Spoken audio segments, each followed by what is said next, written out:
Senhoras vereadores, senhores vereadores, eu peço atenção a essa moção de apoio. Vocês sabem que eu trabalho com a impunidade, com a agressão todos os dias, acredito que muitos de vocês em muitas áreas. Eu me solidarizo sempre quando há uma sensibilidade de vulnerabilidade, sejam animais, pessoas, idosos, pessoas especiais.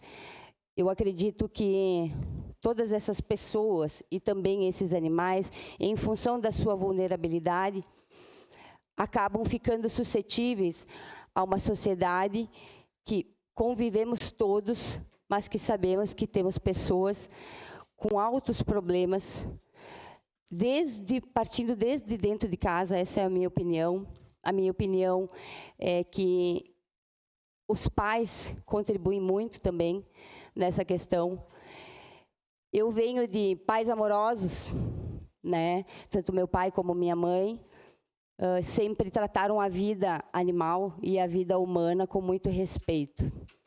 Eu acho que nós, enquanto sociedade, temos essa obrigação, enquanto cidadãos.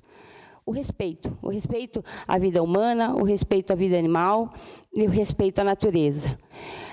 A minha ideia de aprovar e apoiar essa moção é que em crimes hediondos, que primeiro que maus tratos com crueldade se tornem crimes hediondos.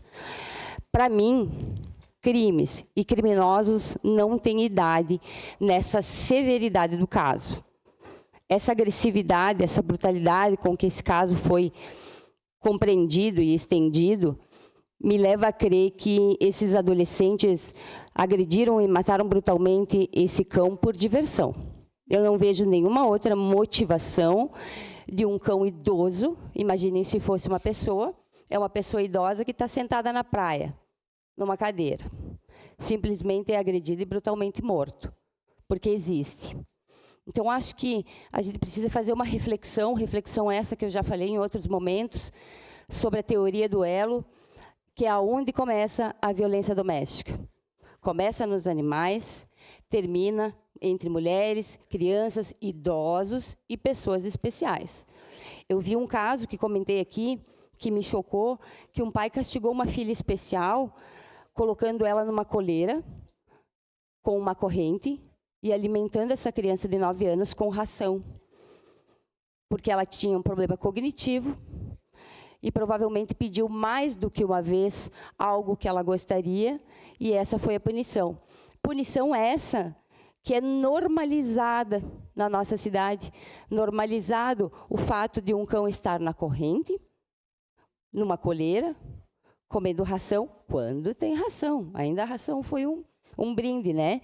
Porque muitos aqui sabem que os animais vivem dessa forma. Esse cão viveu 10 anos livremente numa praia muito circulada, todo mundo sabe, uma praia famosa, circulada.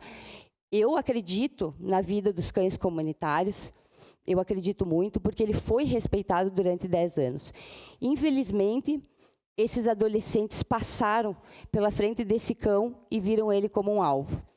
Eu sinto muito pela criação que esses criminosos tiveram, e, na minha opinião, só a partir do momento que crimes de maus tratos hediondos com brutalidade seguido de morte vão ser punidos quando tiverem o dobro dessa penalidade em regime fechado e realmente com leis mais duras e, de fato, aplicadas.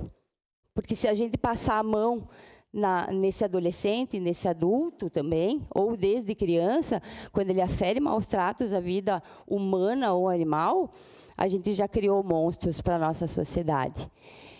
Então, quero deixar uma reflexão para vocês. Sei que cada um tem suas opiniões, e aqui eu passo a minha, que eu tenho duas visões, e também acredito que, além dos pais, existe uma questão. Eu, quando tinha 3, 4, 5 anos, eu não tinha nada além de terra e alguns brinquedos para brincar. Essas crianças com 4 anos têm um tablet. Eu tive um tablet a partir do momento que eu pude trabalhar, né? Então, é uma série de questões que deixa a gente confuso. E o que eu quero também dizer para vocês, colegas, é que o caso do Orelha e de outros Orelhas do mundo não são partidários. A causa animal é universal, então eu peço a reflexão e o apoio dessa moção a todos. Seria isso, presidente. Obrigado, vereadora. A próxima inscrita, vereadora Daiane Mello.